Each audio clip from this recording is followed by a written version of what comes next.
नमस्कार, welcome back to our channel. और हम इस वीडियो में भी डिस्कशन करेंगे AWS आर्मी स्कूल के ही हमारे जो एक हमने पूरा प्रोसीजर फॉर्म फिलअप करने का डाला था, उसमें बहुत से बच्चों को बहुत सी तरह की विभिन्न प्रकार की कन्फ्यूज़न है। सबसे पहले कन्फ्यूज़न है कि सर इसमें सीट्स कितनी है, पोस्ट कितनी है। और बहुत से कोचिंग संस्थानों ने, बहुत से यूट्यूबर्स ने, बहुत से टीचर्स ने बोला है कि 8,000 से अधिक वैकेंसी है, जो कि गलत है। हम क्लियर कर दें कि अभी आयोग ने वैकेंसी के बारे में, वैकेंसीज़ के बारे में कुछ बताया नहीं है। वो 8,000 प्लस बोल क्यों रहे हैं, उसके लिए एक लाइन है, ये लिखा हुआ general instruction number 2। There are approximately 8,700 teachers on the roll of these schools. Out of these, a large number get turned over every year due to various reason. इसमें साफ साफ ये कह रहा है कि लगभग 8,700 teachers in army public schools में अभी पढ़ा रहे हैं, इनके रोल पे वर्क कर रहे हैं। आर्मी पब्लिक स्कूल के ऑन रोल 8700 टीचर्स हैं, 8700 टीचर्स वर्किंग हैं, ये कह रहा है। आउट ऑफ दीज, इनमें से a large number get turned over every year due to various reason. इनमें से बड़ी संख्या में जो है वो टर्न ओवर हर साल जो है वो रिटायर होने जा रहे हैं, या टर्न ओवर या उनका जॉब पीरियड जो है टर्न ओवर होने जा रहा है due to various reasons. Various reasons में कुछ देखिए, वेरियस रीजन्स में लोग कंफ्यूज हैं कि भैया रिटायरमेंट एक ही रीज़न होता है। नहीं, यहाँ पे जो टीचर्स हैं 8700 टीचर्स अभी वर्किंग हैं आसपास 8700 के, उसमें कुछ परमानेंट हैं, कुछ कॉन्ट्रेक्चुअल है। तो वेरियस रीजन्स में ये कह रहा है कि कुछ का कॉन्ट्रैक्ट ख़त्म होने वाला है और कुछ परमानेंट जो हैं वो रिटायर होने वाले हैं। तो 8700 टोटल टीचर हैं, जिनमें से बड़ी संख्या, वो बड़ी संख्या 1000 भी हो सकती है, 500 भी हो सकती है, और 5000 भी हो सकती है, 8000 भी हो सकती है। You can not figure out exactly, ठीक है। उसके बाद लिखा है exact number of vacancies available in the respective school will be announced by the school और management while advertisement for holding interviews और इवेल्यूशन ऑफ टीचिंग। ये कह रहा है कि एग्जैक्ट नंबर वैकेंसीज़ की हम तब उपलब्ध कराएंगे जब OST मतलब ऑनलाइन स्क्रीनिंग टेस्ट जो फरवरी में होने वाला है वो कंप्लीट हो जाएगा। उसके बाद जब इंटरव्यूज़ आप देने जाओगे, OST आप अगर क्वालिफाई कर लेते हो 3 साल के लिए वो वैलिड होगा। 3 साल में कभी भी जाके आप इंटरव्यूज़ दे सकते हो। तो वो अपनी वैकेंसीज़ खुद निकालेंगे। वो जैसे 100 स्कूल हैं इनके, अगर 100 स्कूल्स हैं, एक एग्जांपल के लिए बता रहे हैं, तो उसमें से वो ईच एंड एवरी स्कूल्स अपने आवश्यकता अनुसार वो अपनी वैकेंसीज़ वो बताएंगे कि हमारे यहाँ 500 पद खाली हैं, या 200 पद खाली हैं, या 2 पद खाली हैं, और वो उसके अकॉर्डिंग वो आवेदन मांगेंगे। तो वैकेंसीज़ के बारे में कोई फिगर आउट नहीं कर सकता अभी। और दूसरा डाउट, सबसे बड़ा डाउट ये था सीटेट और टेट मैंडेटरी है या नहीं। तो हम बता दें, OST ऑनलाइन स्क्रीनिंग टेस्ट के लिए सीटेट या टेट होना, पास होना अनिवार्य नहीं है। क्योंकि अच्छा, इसके बाद लेकिन जो स्कूल हैं, जो इनमें आर्मी पब्लिक स्कूल, इसमें मैक्सिमम स्कूल्स ऐसे हैं जिनमें पढ़ाने के लिए सीटेट या टीटेट पास होना ज़रूरी होगा। वो जब इंटरव्यू के लिए कॉल करेंगे तो सीटेट या टेट के बारे में वो मैंडेटरी कर सकते हैं। तो एक मिनट यार, ये कहाँ पेज ओपन हो गया, सॉरी। तो हाँ, ऐसे केस में आपको क्या कर, हाँ मैं कहाँ था, किस चीज़ पे, हाँ सीटेट या टेट पे था। तो देखिए, अगर सीटेट क्वालिफाई नहीं है, टेट का आपको क्वालिफाई नहीं है, आपने बीएड या BTC या DLED, BTC DLED एक ही है, कंप्लीट कर लिया है, या PGT के लिए आप BEd भी मैंडेटरी नहीं है, तो उसके बाद अगर आप TGT या PRT के लिए आप बाद में 3 साल के लिए वैलिड होगा। 3 साल में आप कभी भी क्वालिफाई कर सकते हैं। 3 साल में आपके स्टेट गवर्नमेंट के 3 एग्ज़ाम हो जाएंगे और 6 एग्ज़ाम हो जाएंगे सीटेट के। तो आप बाद में क्वालिफाई कर लेना, फॉर्म फिलअप करने के लिए कोई मैंडेटरी नहीं है। और हाँ, ये ज़रूरी नहीं है कि बाद में जब वो इंटरव्यूज़ के लिए कॉल करें तो सभी पोस्ट के लिए वो सीटेट या टेट मैंडेटरी ही करें। हो सकता है वो जो कॉन्ट्रेक्चुअल पोस्ट के लिए बुलाएं उसमें सीटेट एटेट मैंडेटरी ना करें, वो अलग मैटर है। अब देखिए OST ऑनलाइन स्क्रीनिंग टेस्ट के बारे में। अब देखिए पोस्ट हैं PGT TGT PRT, इसके बारे में सबको पता है। एग्रीगेट 50% होने चाहिए PG में। जो आप सब्जेक्ट आप स्पेशली जिस सब्जेक्ट में अप्लाई कर रहे हैं, फिजिक्स मान ले कर रहे हैं आप, तो 50% फिजिक्स में भी होना चाहिए, ओवरऑल भी 50% होना चाहिए MSc में। और अगर TGT कर रहे हैं तो ग्रेजुएशन में भी 50% होना चाहिए, और उस पर्टिकुलर में भी सब्जेक्ट में भी 50%, और PRT में सीधे 50% ग्रेजुएशन में होना चाहिए। ठीक है, तो अब एग्रीगेट इसमें PRT में एग्रीगेट का मतलब है ओवरऑल।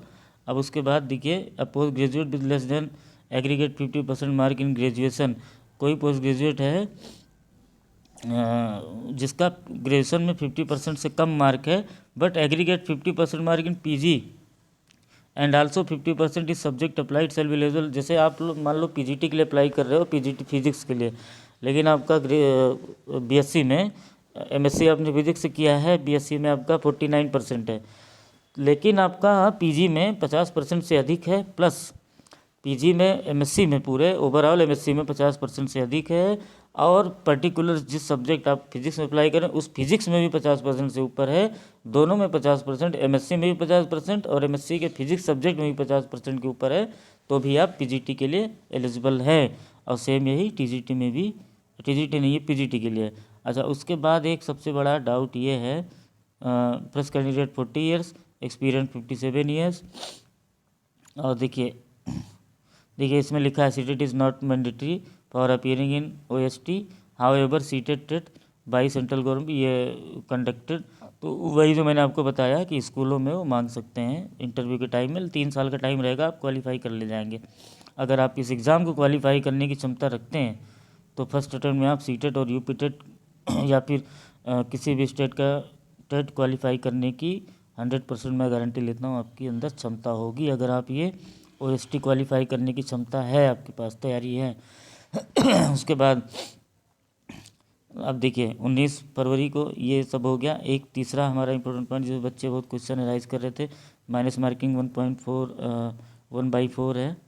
और ये जो, हाँ, जो भी अगर आप पार्ट 1 देते हैं जो 80 नंबर का है, पार्ट A केवल PRT वाला, तो वो 80 नंबर का होगा, लेकिन उसको 100 में नॉर्मलाइज कर लिया जाएगा, तो वो ओवरऑल 100 में मार्किंग होगी। किसी का 90 है तो वो 80 में 90 नंबर नहीं पाएगा, वो 80 में पाया रहा होगा 70 या 72 73, उसको 100 में करके 90 कर देंगे। अब उसके बाद देखते हैं एक बहुत इंपॉर्टेंट पॉइंट है, जो कई सारे यूट्यूबर्स और कई सारे टीचर्स भी उस पर ध्यान नहीं देते, बच्चे भी ध्यान नहीं देते, उसको हम आपको बता देते हैं विद द टेक्स्ट। जो इसमें लिखा हुआ है उस टेक्स्ट के साथ हम बताते हैं। देखिए ये इसमें सब्जेक्ट वाइज दिया हुआ है, किस सब्जेक्ट में TGT की वैकेंसी है, किस में PGT की है, किस में PGT है तो TGT नहीं है, ये सब चाहे चीज़ दी। होम साइंस में जैसे देखिए, होम साइंस में TGT की वैकेंसी है, लेकिन सॉरी PGT है, TGT नहीं है। उसी तरह आपका बायोटेक में और साइकोलॉजी में और कॉमर्स में, इन तीनों में PGT है, पोस्ट ग्रेजुएट टीचर की वैकेंसी है, ट्रेंड ग्रेजुएट टीचर की नहीं है। तो ये सब देख लीजिएगा। और एक जो मेन इम्पोर्टेंट था, हम वहाँ पहुँच रहे हैं अभी। मेन जो इम्पोर्टेंट टर्म था वो 1-2 लाइन में है, उस पर लोग फोकस नहीं करते, वो बहुत ज़्यादा इंपॉर्टेंट है जान लेने के लिए। देखिए सबसे पहले ये देख लीजिए, पार्ट A का सिलेबस है, 80 क्वेश्चन है, GK, करंट अफेयर और प्रोफेशनल नॉलेज, ये तीनों आप देख लीजिएगा। मैंने एक अलग वीडियो में बताया है पूरा विधिवत कि क्या क्या पढ़ना है इसमें पार्ट A में।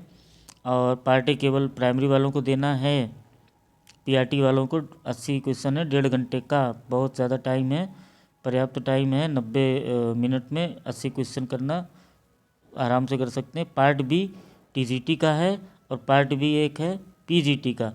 तो TGT जो भरेंगे वो part A plus part B भी देंगे TGT वाला, और PGT जो भरेंगे वो पार्ट A तो देंगे ही प्राइमरी वाला, प्लस वो PGT वाला भी पार्ट B देंगे।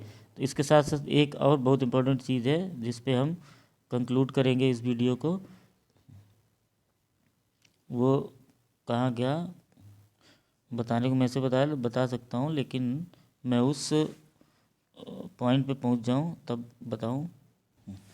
जी देखिए, ये ए बी एंड सी, ये ओएसटी के बारे में कंडक्टेड है अंडर, ए में है जो भी है, जो शेड्यूल है उसके बारे में है, मेथड है। तीसरा सबसे इम्पोर्टेंट है C point, PGT TGT candidates who fail in part B but pass part A में opt to take their score card for PRT subject to meeting other qualifications. बहुत ध्यान से देखिएगा, जो बच्चे पीजीटी और पीजीटी या फिर टीजीटी के लिए अप्लाई करते हैं उनको पार्ट ए प्लस पीजीटी या टीजीटी का पार्ट बी देना पड़ेगा। अगर वो पार्ट बी में फेल हो जाते हैं और पार्ट ए में पास हैं तो वो पीआरटी के लिए एलिजिबल होंगे।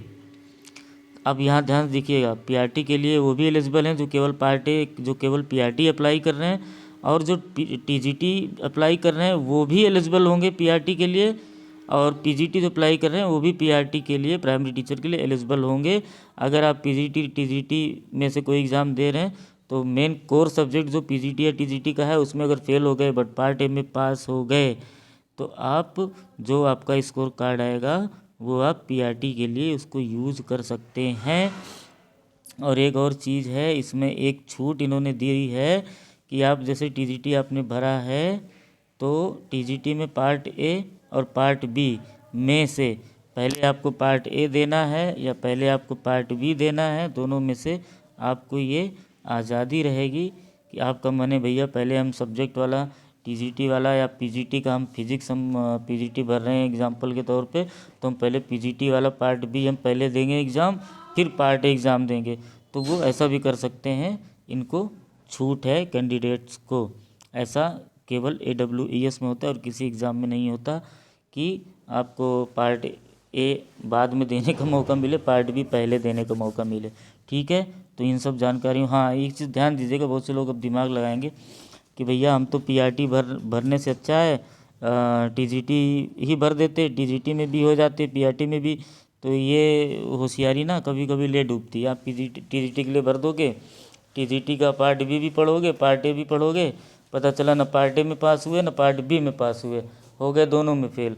और अगर आप प्राइमरी भरते, पीआरटी भरते तो केवल पार्ट ए पढ़ते और उसमें पास हो जाते, और कम से कम पीआरटी के लिए आप क्वालिफाई हो जाते। तो इसलिए दो नाव में पैर रखने से अच्छा है, बेहतर है कि एक ही नाव में पैर रखें। अगर आपको कमांड है, एकदम कमांड है भाई टीजीटी का सिलेबस और पीजीटी का, तभी आप अप्लाई करें, अदरवाइज़ पीआरटी का ही करें, पीआरटी की ही तैयारी करें, पार्टी का सिलेबस रट डालें। और अगर आप पार्ट ए पार्ट बी दोनों की तैयारी करेंगे और दोनों का टाइम कम है, एक ही महीने का टाइम है, विदिन एक महीने से भी कम टाइम है, और नहीं कर पाए तो फिर वो दोनों में से हाथ धो बैठेंगे। तो इसको आप ध्यान दीजिएगा। बाकी हम वीडियो यहीं पे कंक्लूड करते हैं। हमारे वीडियो को ज़रा लाइक ज़रूर कर दीजिएगा, लाइक बहुत लोग कम करते हैं, और चैनल को सब्सक्राइब कर दीजिएगा। Thank you so much.